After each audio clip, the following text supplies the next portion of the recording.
Assalamualaikum warahmatullahi wabarakatuh. Jumpa lagi bersama Anak Desa. Kali ini Anak Desa memiliki sebuah cerita, yaitu berakhirnya hidup seorang korupsi. Ikutin terus ceritanya sampai selesai agar cerita ini bisa bermanfaat dan bisa menjadi pembelajaran hidup buat kita semua. Kali ini Anak Desa memiliki cerpen, yaitu cerita pendek yang berjudul Langit Runtuh, Ayam Jago Bertelur. Berakhirnya hidup seorang korupsi.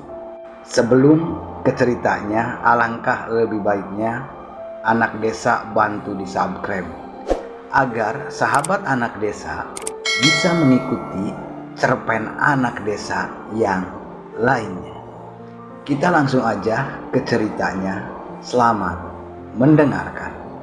Rambutnya putih memanjang sebahu, senjatanya sebilah tongkat yang dibalut kain kumal hasil memulung di pasar baju bekas.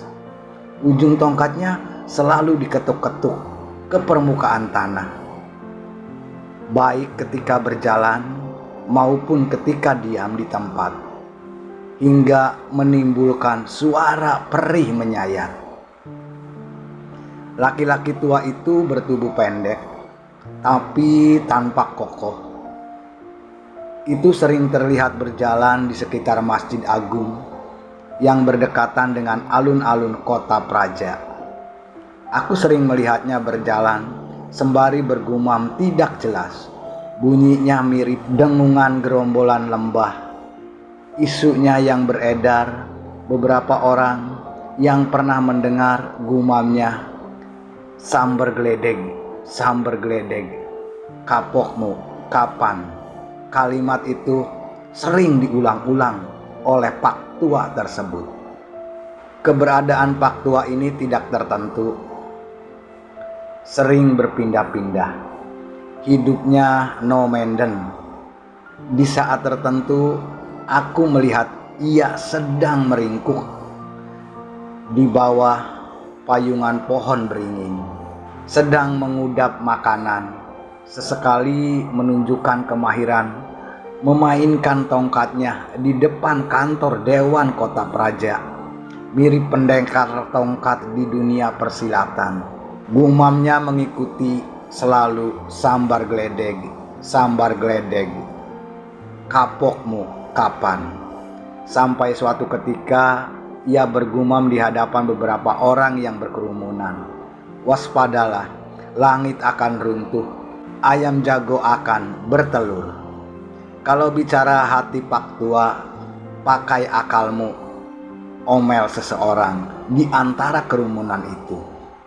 Jangan menyerobot tugas Tuhan. Tapi beberapa yang lain masa bodoh, tak peduli. Gumamnya itu dianggap hanya lelucon orang yang tidak waras saja. Tapi semakin diabaikan pesannya, tambah sering diucapkan. Ingat, langit akan runtuh, ayam jago akan bertelur. Anehnya sosok itu muncul di kota ini setelah kasus korupsi merajalela di bawah bayangan-bayangan meja korupsi di kota Praja. Seperti ia mengetahui segala rahasia kehidupan yang tersembunyi di balik kebusukan kota ini. Keuangan kota Praja kolap, pembangunan terhenti, para pegawai gagal mendapatkan gaji. Para pelakunya dalam hal ini aparatur kota Praja diseret ke meja hijau. Tapi ketika vonis dijatuhkan, hukumannya sangat ringan, tidak masuk akal. Hakim berkilah, para terdakwa sangat kooperatif, sopan, murah senyum dalam persidangan, dan masih mempunyai tanggung jawab keluarga. Berdebah. Ini memicu geram dan amarah warga. Hukum hanyalah kiasan, dan keadilan hanya ada dalam cerita legenda yang diceritakan sesepuh kota. Pak Tua mendatangi orang-orang warga kota itu, di kampung-kampung, di pasar-pasar, di area masjid, sembari terus mengingatkan seperti meracau. Petir bisa bertasbih, petir pun bisa menyambar maling, begal, kecu akan mendapat balasan. Kalau sebelumnya diacukan, siapa sangka kali ini kedatangannya malah ditunggu-tunggu. Pak Tua itu dirasa seperti membawa aura malaikat penuntut balas. Hai Pak Tua yang memegang tongkat, kapan petir akan menyambar para aparatur kota praja yang korupsi? Teriak seorang warga. Pak Tua tidak merespon. Ia malah bergumam lagi, samber geledeg, samber geledeg, samber geledeg, kapokmu kapan? Bisakah kau datangkan iblis neraka agar mematahkan batang leher para bergundal? Pak Tua, tanya warga lain. Kami sudah lelah dengan penegak hukum mereka, sepertinya kong kaling kong dengan para bandit dan bergundal itu. Pak Tua memegang tongkat pergi menggeluyur sambil terus mengetuk-ngetuk ujung tongkatnya. Ia meninggalkan perasaan geram, amarah, dan gelisah warga kota praja yang dongkol karena pertanyaannya tidak dijawab. Apa kita masih punya harapan dengan masa depan kota praja ini? Tanya seorang warga pada yang lain. Entahlah, aku pun tidak tahu. Sebaiknya kita rame-rame pindah ke kota lain saja. Jangan, cegah seorang warga yang lain.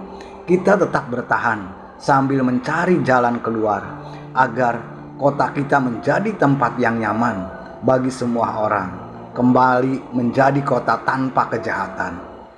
Tapi apa bisa?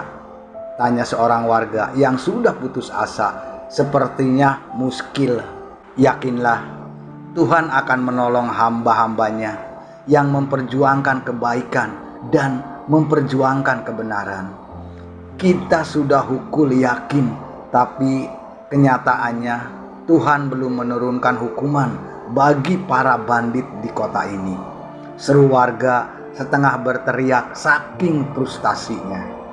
Sampai kapan kita menunggu? Ucapnya sangat geram dan putus asa.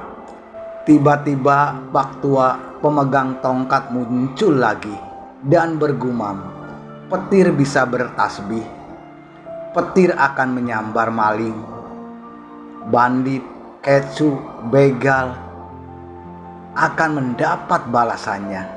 Amin, amin, amin, teriak warga kota praja serentak. Ucapan adalah doa, semoga menjadi kenyataan. Mendadak langit menggelap, sepertinya hujan akan turun. Jemuran-jemuran diangkat, barang dagangan ditutup terpal, bocah-bocah yang sedang bermain disuruh pulang. Orang-orang bergelingsatan mencari aman. Namun setelah ditunggu beberapa lama, hujan tidak turun, tapi langit tambah pekat dan bleder, bleder, suara petir menggelegar, disusul suara guruh bergemuruh. Warga kota praja serentak. Seterusnya cabikan petir susul menyusul menggelora, menderu seperti gelombang lautan. Suasana mirip palegan perang. Mengerikan, semua telinga ditutup supaya membran telinga tidak sampai robek. Tiba-tiba salah seorang warga berdiri menuju ke tengah jalan. Tangannya terangkat tinggi, menengadah ke langit. Ya Tuhan, sudah cukup. Akhiri semua ini, teriaknya. Tapi suaranya ditelan gemuruh petir. Kata-katanya tenggelam dalam kekacauan yang semakin kental. Kami benar-benar takut. Di sekeliling mereka langit bertambah muram, seolah-olah alam ikut murka. Suara azan dari beberapa masjid berkumandang sebagai permintaan kepada Tuhan agar petaka ini segera diredakan. Lonceng gereja ditarik kuat-kuat sebagai arahan untuk umat layangkan doa pengampunan. Warga yang lain hanya bisa terdiam. Tubuh mereka terbungkuk-bungkuk, merunduk, berlindung di balik bangunan apapun yang ada. Di kejauhan terdengar jeritan seorang perempuan meratapi suaminya yang terbujur kaku dengan bekas cambukan api di sekujur tubuhnya. Bau gosong menyeruak. Semua harapan dan doa terpendam dalam hati. Hanya ada ketakutan yang menyesakkan dada. Petir yang menyambar seolah membawa pesan bahwa kekacauan ini adalah sebuah hukuman. Hampir 1 jam kota Praja diamuk petaka. Del. Bangunan-bangunan porak-poranda, genting-genting rumah berjatuhan, atap seng berterbangan, tembok jebol, kaca pecah berantakan. Setelah semuanya usai, orang-orang yang mendapatkan kekacauan dengan mata terbelalak. Kota ini benar-benar hancur. Tapi yang lebih mengerikan, potongan-potongan tubuh berceceran dengan bau hangus mirip sate kadaluarsa menyeruak ke seluruh pelosok kota Praja. Tak terkecuali setengah lebih populasi kota ini mati mengenaskan. Itu artinya apa? Kau tidak bisa menjawab setelah kekacauan itu usai. Para bandit berandal kicu keluar dari puing-puing yang berserakan, dari tembok yang jebol digempur petir. Walaupun wajah berselimut debu dan serpihan kayu, mereka bersyukur karena nyawa belum tercabut dari tubuh. Istighfar terucap dalam setiap tarikan napas. Mereka selamat karena Tuhan masih memberi tangguh. Entah kenapa kekacauan ini hanya menyasar sebagian rakyat bawah yang mengeluh tentang hidupnya yang buruk, mengeluh tentang nasibnya yang kurang beruntung, mengeluh soal harga bahan bakar naik, mengeluh pajak pendapatan menusuk, mengeluh gajinya kurang, mengeluh harga sembako mencekik, mengeluh jalanan rusak, mengeluh hujan terelus deras, mengeluh kemarau tak kunjung usai, dan seterusnya. Ya, hanya keluhan yang keluar dari mulut mereka. Mereka lupa akan kata syukur. Inikah yang dinamakan kupur nikmat. Sebaliknya, para bandit itu hari-harinya dihiasi ucapan syukur atas segala karunia dan kenikmatan yang selama ini Tuhan berikan. Harta benda didermakan dengan segala cara, membuka usaha agar orang-orang bisa bekerja, walau itu sebagai kamuflase. Mencuci uang jarahan, tetap menjalankan kewajiban agama. Selalu berdoa dengan untayan tangis. Sholat tak pernah alpa. Puasa bahkan hasil korupsi digunakan naik haji, serta sedekah tanpa henti. Tuhan tidak adil, teriak orang miskin yang selamat, keadaannya berantakan. Tuhan sangat adil, balas seorang koruptor dengan muka coreng-moreng. Kalian terlalu menuntut pada Tuhan. Doa kalian mirip todongan. Tuhan tidak suka, kata bandit lain. Kalian sudah melarat masih sombong, tolol pula, ujar bandit yang kaosnya robek akibat terkena sambaran petir. Pak Tua pemegang tongkat datang dengan gumamnya. Tuhan libur hari ini, kata Pak Tua. Sialan kau Pak Tua, bicaramu mirip keledai, bebal, jerit orang miskin yang disisakan. Kalian sialan semua, matanya melotot ke arahku. Kamu, dagunya mengarah ke wajahku. Ya, kamu, apakah kamu juga bandit, begal kesu? Aku kaget, aku mengangguk dalam hati, penuh sadar diri. Memang aku koruptor dana sekolah dari pemerintah.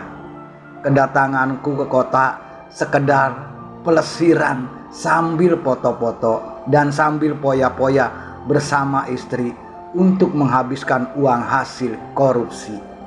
Selesai. Itulah cerita anak desa yang memiliki judul Langit Runtuh, Ayam Jago Bertelur. Terima kasih yang sudah mengikuti cerita anak desa. Alangkah lebih baiknya anak desa bantu di subscribe dan dipijit tombol loncengnya agar bisa mengikuti cerita-cerita yang lainnya yang lebih seru dari anak desa.